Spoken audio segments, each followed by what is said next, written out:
বাংলা, বিহার থেকে দিল্লি ভোটার লিস্টের সংশোধন নিয়ে রাজনীতিতে ঝড়।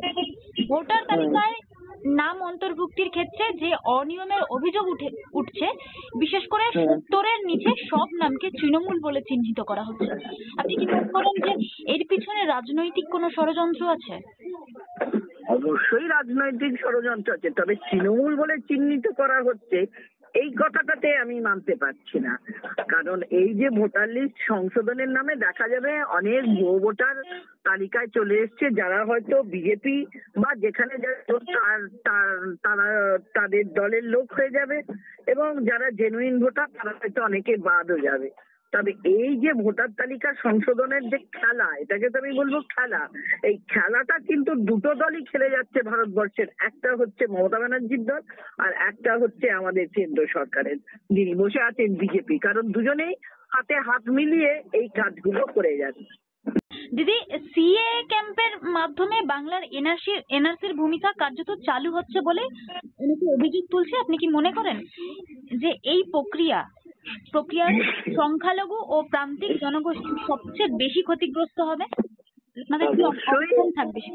অবশ্যই প্রান্তিক গোষ্ঠীদের সব থেকে বেশি ক্ষতি হবে, কারণ তাদের আমরা অনেকেই জানি যে তাদের প্রত্যেকেরই যে সঠিক কোনো মানে তাদের পরিচয়পত্র বা এখানকার বাসিন্দা যে প্রত্যেকের সঠিক আছে সেটা নেই। অনেকের আধার কার্ড আছে তো প্যান কার্ড নেই, অনেকের আবার বার্থ সার্টিফিকেটটাও ঠিক মতন তৈরি করা হয় না গ্রামের প্রান্তিক মানুষদের ক্ষেত্রে। যারা ধরুন একদম ট্রাইবাল ক্লাসের মানুষ আছে, বা যারা একদম আর্থিক দিক থেকে পিছিয়ে পড়া, একদম ছোট্ট পর্ণকুটিরে থাকা মানুষ, কোনো দিন আনি দিন খাই, একদম প্রান্তিক শ্রেণীর মানুষ, তাদের পক্ষে সম্ভবই হয় না হয়তো সরাসরি হসপিটালে যাওয়ার, তাদের প্রসবও হয় বাড়িতে। এইসব ক্ষেত্রে তাদের বার্থ সার্টিফিকেটটাও সঠিকভাবে থাকে না। এবং সব থেকে বড় কথা, একটা টাইম আগে মানে বেশ কিছু বছর আগে, 70-এর দশকে বলুন বা 60-এর দশকে যারা জন্মেছে, সেই সময় অনেকেরই বার্থ সার্টিফিকেট ছিল না।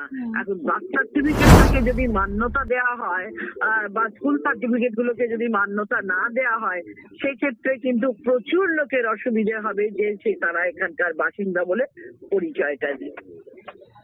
আরো একটা বিষয়, যেখানে আমাদের পাড়া আমাদের সমাধান এই স্লোগানের মাধ্যমে প্রশাসনিক সুবিধা দেওয়া হচ্ছে, অথচ বিরোধীরা বলছে এতে দুর্নীতির আরো সুযোগ তৈরি হচ্ছে।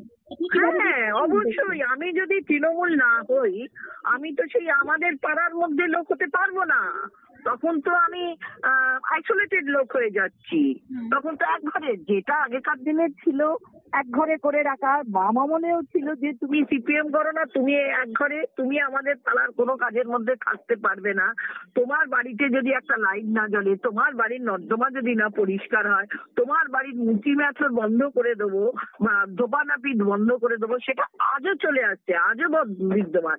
তো সেই ক্ষেত্রে তো আমাদের পাড়া আমাদের সমাধান করে, এটা তো শুধুমাত্র তৃণমূলের লোক বাড়ানো ছাড়া আর কিছু নয়। ওই যে দুয়ারে সরকার, এটাতে মানুষের সজাগ থাকা দরকার ছিল। এই দুয়ারে সরকার করে আরো বেশি নোংরামো হয়েছে। অর্ধেক মানুষ রেশন কার্ডেতে ভুয়ো রেশন কার্ড করিয়েছে, যাদের সঠিক রেশন কার্ড ছিল তারা রেশন ঠিক মতন পায়নি। এবং এই যে আধার কার্ড গুলো দুয়ারে সরকার করে আধার কার্ড করিয়েছে ভুলে ভরা, ফলে কি প্রত্যেক জনকে এগুলো কারেকশন করতে যেতে আবার বারবার লাইনে দাঁড়ানো। মানুষ যে তার সঠিক সমাধান, যেগুলো নিত্য প্রয়োজনীয় যেসব জিনিস নিয়ে মানুষের আন্দোলন করবার দরকার, সেইগুলোকে মানুষ ভুলে গিয়ে ওই লাইনে দাঁড়ানোর পর্যায়ে চলে আসছে। ওই আমাদের পাড়া আমাদের সরকার আমাদের সমাধান করতে গিয়ে কোনোটাই সমাধান হচ্ছে না। এতে আরো বেশি করে মানে বিভিন্ন রকম মানে জটিলতার সৃষ্টি হয়ে যাচ্ছে।